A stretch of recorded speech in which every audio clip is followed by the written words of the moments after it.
அனைவருக்கும் வணக்கம். நம்ம இந்த பதிவில் திருஞானம் பாகம் 1 அதில் பார்த்தீங்கன்னாக்கா அந்த பாகம் 1 ஆன்ம ஒளியின் வெற்றிடம் அதை குறித்து பாகம் 1 இவ்வளோ நாள் பார்த்துட்டு வந்தோம். இந்த பதிவில் திருஞானம் புக்கினுடைய பாகம் 2 இதில் இறை ஒளியின் வெற்றிடம் குறித்து அன்னை சாரதா தேவி சொல்லியிருக்கிறத பார்க்கலாம். 3வது பாகம் சூனிய ஒளியின் வெற்றிடம். இப்போ முதல் பாகம் ஆன்ம ஒளியின் வெற்றிடம், 2வது பாகம் இறை ஒளியின் வெற்றிடம், 3வது பாகம் சூனிய ஒளியின் வெற்றிடம். அந்த ஒவ்வொரு பாகத்திலையும் மிக நுட்பமான நுண்ணிய இயக்கங்களை எல்லாம் புரிந்து கொள்ளக்கூடிய விஷயங்களை சொல்லியிருக்காங்க. இப்போ பாகம் 2 அத்தியாயம் 1 அன்னை சாரதா தேவியே போற்றி போற்றி. திருஞானம் என்கின்ற நூலின் மூலம் மனிதர்கள் தங்களுடைய இயக்கத்தின் எரிபொருளின் தன்மையினை உணர்ந்து கொள்ள வேண்டும். வெற்றிடத்தினில் நிறைக்கப்படும் ஒளியே உயிரினையும் உடலினையும் வளமையுறுத்தும். தூய எரிபொருளின்றி பலமான வாழ்வு சித்திக்காது. உயிர் சேமிக்கின்ற எரிபொருள் என்பது மாறுபடும். ஆன்மாவின் ஒளியினை இயக்கத்திற்கு தேவையான எரிபொருளாக மாற்றுகின்ற உயிர் அணுவானது வெப்ப ஆற்றலின் மூலம் உடலினை பாதுகாக்கின்றது. ஆன்மா அருளுகின்ற ஒளியாற்றலில் சூனிய தன்மையே நிறைந்திருக்கும். அதனை முழுமையாக உருமாற்றிவிட இயலாது. ஆன்மா அருளும் சூனிய ஒளியில் ஒரு சரிபாதி ஒளி ஆற்றலை மாத்திரமே உயிரணுவானது மாற்று எரிபொருளாக உருமாற்றும். அவ்வொளி ஆற்றலே இறை ஒளி என்று அழைக்கப்படுகின்றது. இறை ஒளியானது வெற்றிடங்களை நிறைத்த பின்னர் எஞ்சி உள்ள ஆற்றல்களே ஆன்ம ஒளியாக உருமாறி அறிவு அணுக்களையும் புறத்தினிலே சென்று அடைகின்றது. விடுதலை அடைந்து வெற்றிடத்தில் நிலைத்துள்ள ஆன்மத் துகள்கள் யாவும் அற்புத சூனிய எரிபொருளினையே அருளிடும். ஒளிப்பாலத்தில் பயணித்து கபால வாயிலை கடந்து உயிரினை அடையும் முன்னர் அவை இறை ஒளி ஆற்றலாக உருமாற்றப்படும். சரிபாதி ஆற்றல்கள் மாத்திரமே உருக்கப்பட்டு மாற்று நிலையினை அடைகின்றன. அவற்றிலும் சரிபாதி எரிபொருட்களே ஆன்ம ஒளியாக உருமாறுகின்றன. 4 ஒரு பிரிவு சூனிய ஆற்றலே ஆன்ம ஒளி ஆற்றலாக உருமாற்றப்பட்டு ஒரு மனிதனின் இயக்கத்திற்கு பயன்படுத்தப்படுகின்றது. ஒவ்வொரு மனிதனும் தனது ஆன்மாவினை விடுவித்து பரமனோடு கலப்புற செய்த பின்னரே அதீதமான பரம ஒளி ஆற்றல் சிரசினை வந்தடைகின்றது. விடுபட்ட ஆன்மாவே பூரண ஆற்றலை பெற இயலும். விண்முகடு எனும் பூமியின் ஈர்ப்பு விசையினை கடக்க இயலாத ஆன்மாக்கள் தனது இருப்பு நிலைக்கு ஏற்பவே பரம ஒளியான சூனிய ஒளி என்னும் எரிபொருளினை ஏற்க இயலும். இறை ஒளி என்றால் என்ன? எங்கெல்லாம் இறை ஒளி நிறைந்திருக்கும்? திருஞானம் என்கின்ற இந்நூலின் மூலம் ஒளி ஆற்றல்கள் குறித்தே அறிந்து வருகின்றோம். ஆன்ம ஒளி என்பது எவ்விதம் அறிவு அணுக்களின் பிளவுற்ற துகள்களின் மூலம் ஏற்கப்படுகின்றது என்றும், நேர்மறை மற்றும் நிர்மல அணுக்கள் எவ்விதம் ஆன்ம ஒளியினை ஈர்த்து அருளுகின்றன என்றும், எவ்விதம் சுய தேவைக்கு பயன்படுத்தப்படுகின்றன என்றும் பூரணமாய் அறிந்திட்ட நிலையில் இரண்டாம் பாகத்தில் இறைவொளி குறித்தே அறிந்திடலாம். இறைவொளி என்பது யாதெனில் சூனிய ஒளியின் ஒரு தன்மையாகும். பரமாத்மாவின் ஒளி என்பதே பூரண ஒளியாகும். சூரிய மையத்தை விடுத்து வெளியேறுகின்ற பரமாத்மாவின் ஒளியே சூனிய ஒளியாகும். பின் இறை ஒளியாகவும் இறுதியில் ஆன்ம ஒளியாகவும் உருமாறி மனிதர்களை இயக்குகின்றது. பால் எனும் திரவம் இறுதியில் நெய் எனும் திரவமாக உருமாறினால் மாத்திரமே தீபச் சுடருக்கு ஒளி வழங்கிட இயலும். ஒவ்வொரு அவதார தெய்வங்களும் இறை ஒளியினையே பூரண எரிபொருளாக ஏற்று இயங்கிடுவர். ஆன்ம ஒளி என்பது மனிதர்களுக்கு வயப்பட்டது. இறை ஒளி என்பது எங்கு நிறைந்திருக்கும், அதன் தன்மை என்ன, எச்செயலாற்றும் என்பவற்றை அறிய வேண்டும். இறை ஒளி என்பது ஒவ்வொருவரின் உள்மூளைப் பகுதியிலும் காந்த சக்தியாக நிலைத்திருக்கும். இறை ஒளி என்பது எங்கு நிலைத்திருக்கும்? வெற்றிடத்தில் மாத்திரமே நிலைத்திருக்கும். இறை ஒளியின் தன்மை என்பது குளிர்ந்ததாகும். அறிவு அணுக்களாகிய துணை அணுக்களை இறை ஒளி எனும் எரிபொருள் எட்டுவதில்லை. சிறைகொண்ட கருக்களை விடுவித்த பின்னரே அறிவு அணுக்களுக்கு இறை ஒளி கிட்டும்.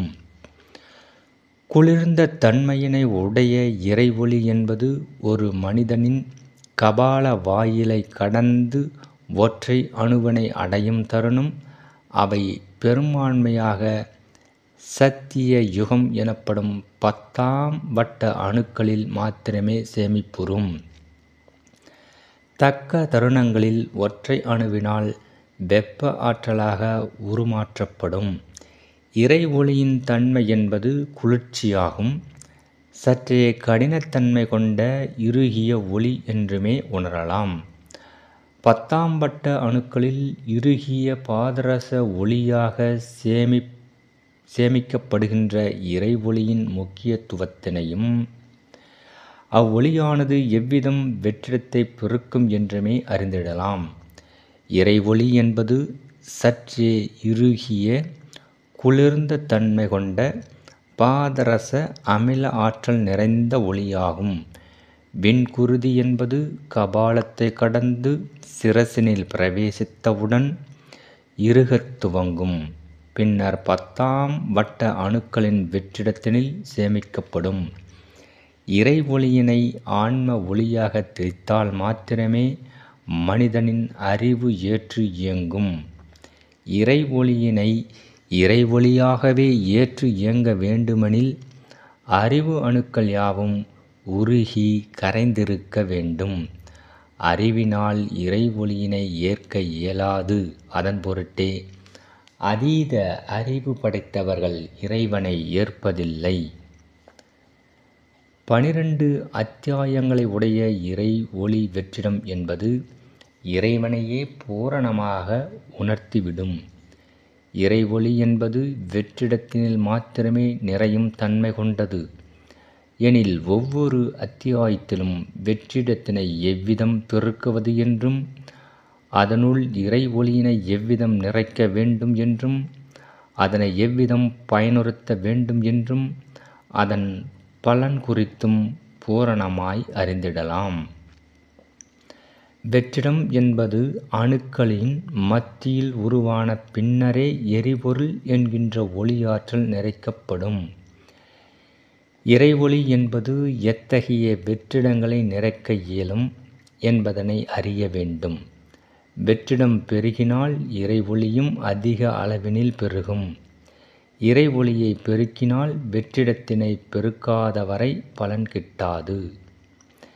இறை ஒளியை பெருக்கினாலும் வெற்றிடத்தினை பெருக்காதவரை பலன் கிட்டாது. வெற்றிடத்தினில் இறை ஒளி பெருக வேண்டும் எனில் எண்ணங்களால் வெற்றிடத்தினை தீண்ட வேண்டும். இறை ஒளியினை சேமிக்கும் ஆற்றல் மிகுந்த வெற்றிடம் என்பது உச்சத்தில் நின்று சிறைபடாது நிலைக்கும் அணுக்களிடமே உண்டு. 112 வகை எரிபொருளினை சேமிக்கும் சிறைபடாத ஆன்மத் துகள்களிடம் உள்ள வெற்றிடம் குறித்து தெளிவாய் உணர வேண்டும். ஆன்மா என்பது 3 நிலைகளில் செயல்புரியும். பரமாத்மா அருளுகின்ற ஒளியாற்றலை விடுபட்ட துகள்கள் ஈர்த்து அதனை மானுட சிரசினை நோக்கி ஒளிபாலத்தின் மூலம் உட்செலுத்தும்.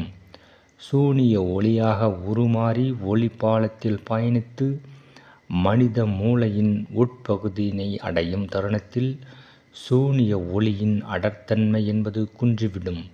கபால வாயிலை கடக்கும் தருணம் 4 கனிமவள ஒளி இழைகளும் உப்பு எனும் இரும்பு வள ஆற்றலோடு பூரண கலப்பு கொண்டு மாறுபட்ட தன்மையினை எய்திடும்.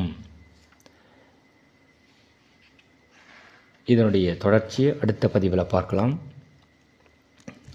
இந்த பதிவில்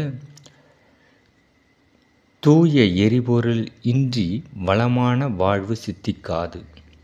தூய எரிபொருள் என்பது இந்த சூரியனிலிருந்து வெளிப்படுகின்ற ஆற்றல். அந்த ஒளி ஆற்றலில் 4 விதமான கனிமங்கள் அடங்கியுள்ளது.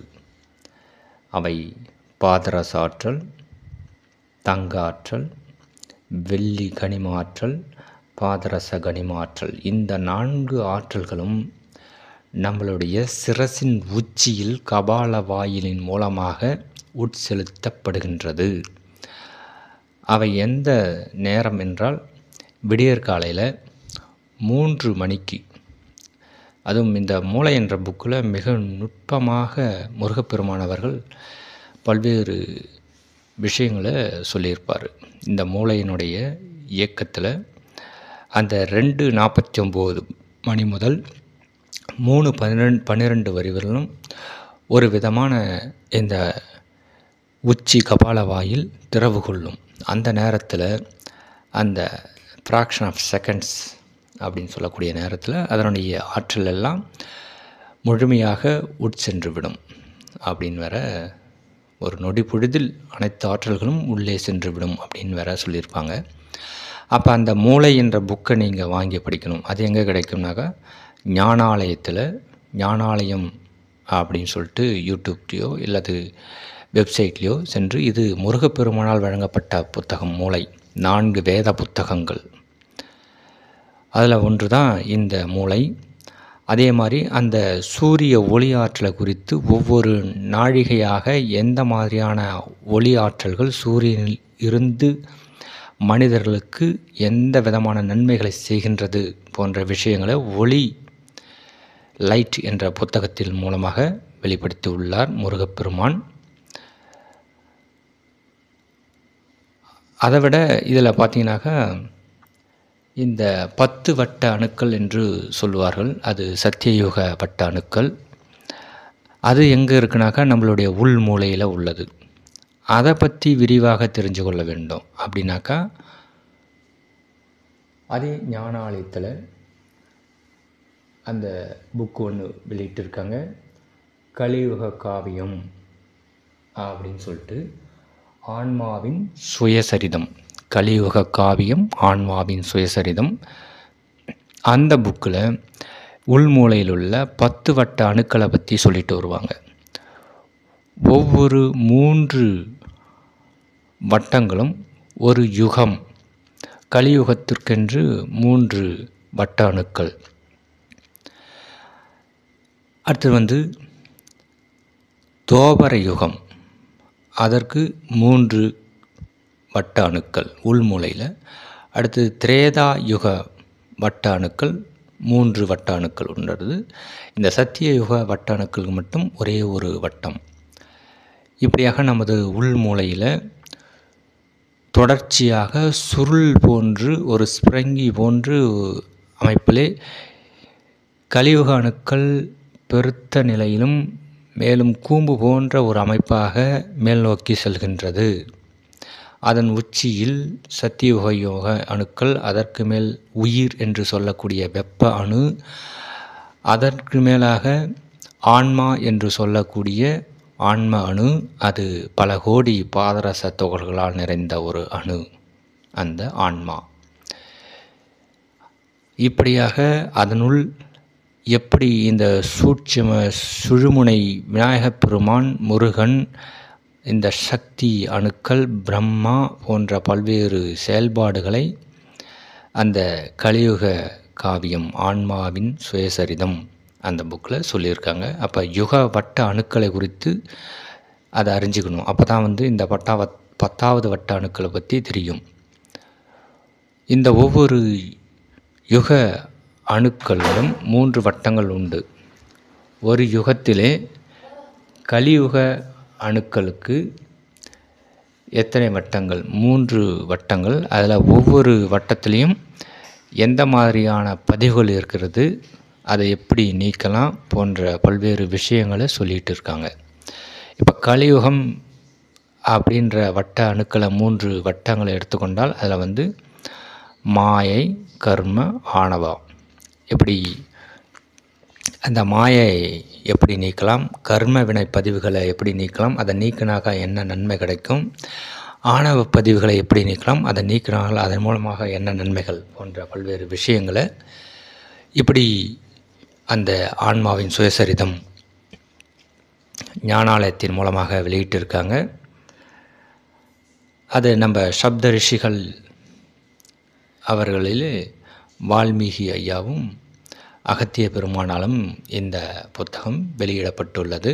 அவர்கள் வழங்கி அன்பாலயத்தின் மூலமாக, ஞானாலயத்தின் மூலமாக வெளியிடப்பட்டுள்ளது. அன்பாலயத்தின் மூலமாக இந்த திருஞானம் என்ற இந்த புக்கு இப்பொழுது வெளியிட்டிருக்காங்க. ஸோ இந்த புக்கும் நீங்கள் anbalayam.com என்ற இணையதளத்திலேயோ நீங்கள் சென்று அவர்களிடத்து தொடர்பு கொண்டு இந்த புக்கனை கேட்டு படித்து பயன்பெறலாம். அப்போ ஆன்மா அருளுகின்ற ஒளியாற்றலில் சூனியத்தன்மையே நிறைந்திருக்கும். அதனை முழுமையாக உருமாற்றி விட இயலாது.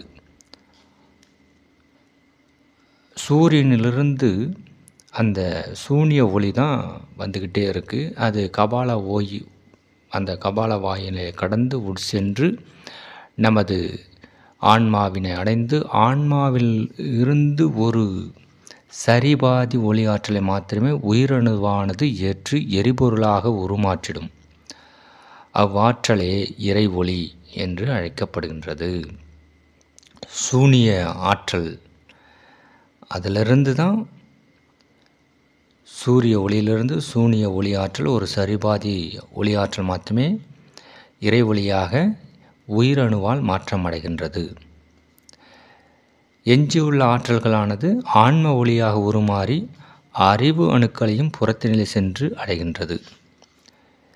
விடுதலை அடைந்து வெற்றிடத்தில் நிலைத்துள்ள ஆன்மத் துகள்கள் யாவும் அற்புத சூனிய எரிபொருளினையே அருளிடும். இந்த விடுதலை அடைந்த ஆன்மத் துகள்கள்னால் நம்ம ஒரு எண்ணத்தை, ஒரு ஆசையை நாம் உருவாக்கும் பொழுது ஆன்மாவிலிருந்து ஒரு துகள் பிரிந்து வந்து அது சிறை கொண்டு விடும். நம்ம எந்த மாதிரியான தன்மையில், ஆணவமோ இல்லை மாயையோ கர்மோ எதில் நம்ம சிக்கு கொள்கின்றோமோ அதற்கு தகுந்த மாதிரி அந்த ஆன்மத்துகள் அதில் சிறை கொண்டு மீண்டும் அச்சூழல் வரும்பொழுது அதிலிருந்து விடுபட்டு அது மேல் நோக்கி சென்றுவிடும். அதுதான் விடுதலை அடைந்த ஆன்மத்துகள்கள். அது எல்லாமே சூனிய எரிபொருளினையே அருளிடும். அப்போ நம்ம ஒவ்வொரு ஆசைகளையும் முயன்று எண்ணத்தின் மூலமாக இது தேவையில்லை, இதனால் பல்வேறு துன்ப நிலைகள் ஏற்படும் என்று உணர்ந்து அதை கட்டளையாக பிறப்பித்து அந்த ஆன்மத்துகளை விடுவிக்க வேண்டும். அதற்கு ஒரு நிறைவான ஒரு தன்மையை கொடுத்தாலே அந்த ஆன்மத்துகள் விடுபடும். அப்போ அந்த சூனிய எரிபொருளினை அந்த விடுபட்ட துகள்களை அருளிடும். ஒளிப்பாலத்தில் பயணித்து கபால வாயிலை கடந்து உயிரினை அடையும் முன்னர். இந்த ஒளிப்பாலம் என்பது இந்த உச்சந்தலையிலிருந்து நம்மளுடைய சூரியன் வரையும் ஒரு ஒளிப்பாலம் உள்ளது. அப்புறம் கபாலம் என்ற மண்டை ஓடு அதனுள்ளே சென்று அந்த மண்டை ஓட்டிற்கும் ஆன்மாவிற்கும் ஒரு ஒளிப்பாலம், அப்புறம் ஆன்மாவிற்கும் உயிருக்கும் ஒரு ஒளிப்பாலம், அப்புறம் உயிரிலிருந்து இந்த பிட்யூட்ரி கிளாண்டு என்று சொல்லக்கூடிய தலைமை சுரபி, முருக சுரபி என்ற சுரபிக்கு இடையில் ஒரு ஒளிப்பாலம், அது சுழுமுனை நாடியாக அந்த ஒரு ஒளிப்பாலம் உள்ளது, அது விநாயகப் பெருமானாக உள்ளது. இப்படியாக இந்த ஆற்றல்களானது பரிமாற்றம் நடைபெறுகிறது. அதுதான் அது ஒளிப்பாலம் அப்படின்றது அது சொல்லிட்டு வராங்க. ஆன்ம ஒளியாக அவற்றிலும் சரிபாதி எரிபொருட்களை ஆன்ம ஒளியாக உருமாறுகின்றன. 4 ஒரு பிரிவு சூனிய ஆற்றலே ஆன்ம ஒளி ஆற்றலாக உருமாற்றப்பட்டு ஒரு மனிதனின் இயக்கத்திற்கு பயன்படுத்தப்படுகின்றது. சூனிய ஒளி 4 ஒரு பகுதி தான் நம்ம இவ்வளோ இயக்கத்திற்கு நம்ம வளர்த்துக்கின்றோம். மொத்த இறை ஒளியையும் சூனிய ஒளியும் இறை ஒளியாக மாற்றமடைந்து அல்லது ஆன்ம ஒளியாக நம்ம மாற்றமடைந்தால் மிகப்பெரிய செயல்களை எல்லாம் செய்ய முடியும். ஒவ்வொரு மனிதனும் தனது ஆன்மாவினை விடுவித்து பரமனோடு கலப்புற செய்த பின்னரே அதீதமான பரம ஒளி ஆற்றல் சிரசினை வந்தடைகின்றது. அப்போ ஆன்மா விடுதலை அடைய வேண்டும் அப்படின்னாக்கா உயிர் விடுகின்ற நிலையில் அது எல்லா துகள்களும், சிறைப்பட்ட துகள்கள் அனைத்தும் அங்கே விடுபட்டு நிரம்பி இருக்கும் பொழுது பரம ஒளி ஆற்றல் சிரசினை வந்தடையும். அதிகமான விடுபட்ட ஆன்மாவே பூரண ஆற்றலை பெற இயலும். அதுதான் புத்த பெருமானும் ஆசையே துன்பத்திற்கு காரணம். ஏன்னாக்கா ஒவ்வொரு துகள்களாக போயிட்டு அந்த அணுக்களை அறிவு அணுக்கள்லையோ இல்லை நேர்மறையோ நிர்மல அணுக்கள்லையோ போயிட்டு சிறை கொண்டு விடும் என்பதற்காகத்தான் அதை எல்லாத்தையும் ஆசையே துன்பத்திற்கு காரணம் என்று சொல்லிவிட்டார். அது விஞ்ஞானபூர்வமாக காலகட்டம் வரும்பொழுது தான் வெளிப்படும் என்பதற்காக அவர்கள் அந்தந்த காலகட்ட வருவிலும் அவர்கள் பொறுமையாக இருந்தார்கள். விண்முகடு எனும் பூமியின் ஈர்ப்பு விசையினை கடக்க இயலாத ஆன்மாக்கள் தனது இருப்பு நிலைக்கு ஏற்பவே பரம ஒளியான சூனிய ஒளி எனும் எரிபொருளினை ஏற்க இயலும். விண்முகடு என்று சொல்லக்கூடிய புவியின் ஈர்ப்பு விசை, அந்த ஒரு இப்போ சயின்ஸில் ராக்கெட் விடக்கூடிய அந்த கிலோமீட்டர் பார்த்தீங்கன்னா 36,000 கிலோமீட்டருக்கு மேலே தான் இந்த சேட்டலைட்லாம் நிலைநிறுத்துவாங்க. அப்போ அதுக்கு மேலே தான் அந்த சேட்டலைட் ஆனது மிதந்து கொண்டு இருக்கும். அதுதான் பூமியினுடைய ஈர்ப்பு விசையை தளர்த்திவிட்ட ஒரு நிலை. அது விஞ்ஞானிகளின் கூற்று. இவர்களுடைய கிலோமீட்டர் எத்தனைன்னு தெரியல, சரியாக பார்க்கலாம். இனி வருங்காலத்தில் ஏதாச்சும் சொல்லுவாங்களான்னு. இறை ஒளி என்றால் என்ன? எங்கெல்லாம் இறை ஒளி நிறைந்திருக்கும் அப்படின்ற பற்றி இந்த புக்கில் விரிவாக பார்க்கலாம். இறை ஒளி என்பது யாதெனில் சூனிய ஒளியின் ஒரு தன்மையாகும். பரமாத்மாவின் ஒளி என்பதே பூரண ஒளியாகும். சூரிய மையத்தை விடுத்து வெளியேறுகின்ற பரமாத்மாவின் ஒளியே சூனிய ஒளியாகும். சூனிய ஒளியினாக வேற ஒன்றும் இல்லை, சூரியனுடைய மையத்திலிருந்து வரக்கூடிய ஒளியே சூனிய ஒளி. பின் இறை ஒளியாகவும் இறுதியில் ஆன்ம ஒளியாகவும் உருமாறி மனிதர்களை இயக்குகின்றது. சூனிய ஒளியை டைரெக்டாக நம்ம ஏற்று இயங்கணுனாக்கா பல்வேறு படிநிலைகளை கடந்தால் தான் சூனிய ஒளியை நம்ம ஏற்றி இயங்க முடியும். ஆனால் சூனிய ஒளியிலே இருந்தாக்கா இயக்கம் வளராது என்பதற்காக அதை இறை ஒளியாக திரித்து நாம் பயன்படுத்த வேண்டும் என்று சொல்கிறாங்க. அந்த இறை ஒளியை ஆன்ம ஒளியாக பயன்படுத்தினால் இந்த உடல் சுய தேவைகளை நிறைவேற்றிக் கொள்ளலாம் அப்படின்னு வேற சொல்கிறாங்க. பால் போன்ற ஒரு திரவத்தை நெய் எனும் திரவமாக உருமாற்றினால் மாத்திரமே தீபச்சுடருக்கு ஒளி வழங்கும். அந்த மாதிரி நம்ம இறை ஒளியை இப்படி சூனிய ஒளியை இறை ஒளி ஆன்ம ஒளியாக மாற்றி தான் நம்ம பயன்படுத்த வேண்டும். அதே மாதிரி எல்லா தெய்வங்களையும் எப்படி இருக்காங்கன்னா, இறை ஒளியினையே பூரண எரிபொருளாக ஏற்று இயங்கிடுவர். எல்லா தெய்வங்களும் அவர்களும் கூட சூனிய ஒளியை பெற்று அதை இறை ஒளியாக மாற்றி தான் தெய்வங்கள் எல்லாமே வேலை பார்க்குறாங்க. ஆன்ம ஒளி என்பது மனிதர்களுக்கு வளையப்பட்டது. இறை ஒளி என்பது எங்கு நிறைந்திருக்கும், அதன் தன்மை என்ன, எச்செயலாற்றும் என்பவற்றை அறிய வேண்டும். இறை ஒளி என்பது ஒவ்வொருவரின் உள்மூளை பகுதியிலும் காந்த சக்தியாக நிலைத்திருக்கும். இந்த காந்த சக்தி இருப்பதனால்தான் நம்மளுடைய ஒவ்வொரு உடலில் உள்ள ஒவ்வொரு செல்களும் ஒன்றோடொன்று ஈர்ப்பு விசை கொண்டு, காந்தம் எப்படி ஒட்டி கொண்டதோ ஒன்றோடொன்று ஈர்த்து அதை மாதிரி ஒட்டி கொண்டுள்ளது. அப்போ காந்த சக்தி நிறைந்திருக்கும் என்பதை உள்மூலையில் முழுவதும் இதையெல்லாம் இறை ஒளி என்பது நிறைந்திருக்கிறதா சொல்கிறாங்க. இறை ஒளி என்பது எங்கு நிலைத்திருக்கும்? வெற்றிடத்தில் மாத்திரமே நிலைத்திருக்கும். இறை ஒளியின் தன்மை என்பது குளிர்ந்ததாகும். அறிவு அணுக்கள் ஆகிய துணை அணுக்களை இறை ஒளி எனும் எரிபொருள் எட்டுவதில்லை. சிறை கொண்ட கருக்களை விடுவித்த பின்னரே அறிவு அணுக்களுக்கு இறை ஒளி கிட்டும். அப்போ நிறைய ஆசைகளை போட்டுக்கிட்டே இருந்தாக்கா இறை ஒளி அந்த அறிவு அணுக்களுக்கு கிடைக்காது. அப்போ அறிவு அணுக்களுக்கு கிடைக்குனாக்கா நம்மளுடைய பல்வேறு எண்ணப்பதிவுகள் இதை எல்லாத்தையும் நம்ம முயன்று விடுவிக்க வேண்டும். அதற்கு மாய கர்ம ஆணவம் இதை எல்லாத்தையும் நம்ம விடுவிக்க வேண்டும். அதற்கு பல்வேறு பயிற்சிகளையும் பரத்வாஜ மகரிஷி அவர்கள் அருளியுள்ளார்கள். அது ஆகம வேதம் என்ற ஒரு புத்தகம் ஞானாலயத்தில் வெளியிட்டிருக்காங்க. அதில் பரத்வாஜ மகரிஷிகள் பல்வேறு தியான நுணுக்கங்களை எடுத்து வழங்கியுள்ளார்கள். அந்த புத்தகத்தையும் நீங்கள் படித்து பார்க்கலாம். அப்புறம் இறை ஒளி என்பது குளிர்ந்த தன்மையினை உடைய இறை ஒளி ஒரு மனிதனின் கபால வாயிலை கடந்து ஒற்றை அணுவினை அடையும் தருணம் அவை பெரும்பான்மையாக சத்திய யுகம் எனப்படும் 10ஆம் வட்ட அணுக்களில் மாத்திரமே சேமிப்புறும். இந்த 10ஆம் வட்டம் என்பது சத்தியயுக அணுக்கள். அதுக்கு மட்டும்தான் ஒரே ஒரு வட்டம். ஏன்னா அங்கே எந்த விதமான மாய கர்ம ஆணவமெல்லாம் இல்லை. அதனால் அங்கே எல்லாமே சத்தியம். அங்கே எந்த பதிவுகளுமே பதியாத ஒரு தன்மையினால் அங்கே ஒரே ஒரு வட்டம்தான்.